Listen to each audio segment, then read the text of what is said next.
transportasi laut untuk angkutan barang dan penumpang pada masa terjadinya lonjakan wisatawan atau biasa disebut peak season jelang Natal 2021 dan Tahun Baru 2022 tentunya menjadi pilihan karena dinilai lebih ekonomis dan aman. Hal itu memicu peningkatan arus barang dari Surabaya ke Makassar hingga mengalami kenaikan sekitar 10 hingga 15% ataupun tingginya animo pengguna jasa untuk memanfaatkan liburan akhir tahun dengan menggunakan transportasi laut. Hal tersebut dikemukakan Branch Manager PT Dharma Lautan Utama, Budiono, di Makassar, Senin 20 Desember. Jadi untuk arus barang sendiri, karena ini akhir tahun, jadi kondisinya justru ada sedikit peningkatan, sekitar 10-15% lah angkutan barang yang menuju ke Makassar. Kalau dari Makassar menuju ke Jawa sendiri kan tergantung kondisi panen karena rata-rata hasil bumi. Jadi justru ke Surabaya nggak begitu banyak barang yang diangkut ke Surabaya.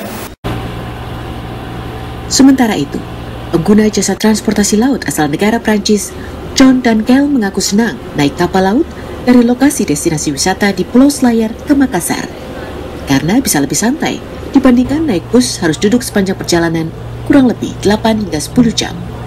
Pernyataan serupa juga dikemukakan penumpang lainnya, Andi Sofyan, yang mengatakan naik kapal laut seperti layaknya rekreasi dengan harga tiket cukup terjangkau yakni Rp160.000 per orang.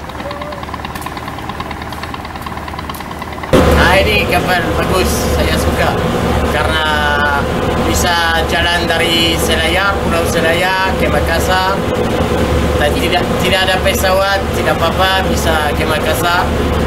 Bisa jalan di kapal, bisa tidur, tidak sakit. Ya, bisa jalan, bisa. Ya, saya suka. Ya.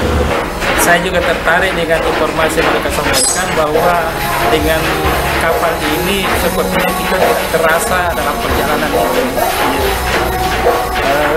Yang kedua bahwa dari segi ekonomis ya, kalau saya pikir kurang lebih sama kalau kita melalui penyeberangan di Rakamatata. Nah, kelebihannya di sini karena tidak terlalu capek, kemudian kita agak enjoy di atas dan ya seperti orang pergi rekreasi saja.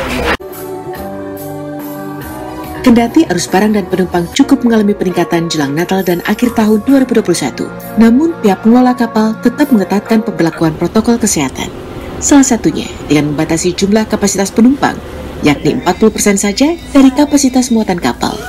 Hal itu terlihat dari ruang kabin kapal dan tempat tidur yang hanya diisi beberapa orang saja.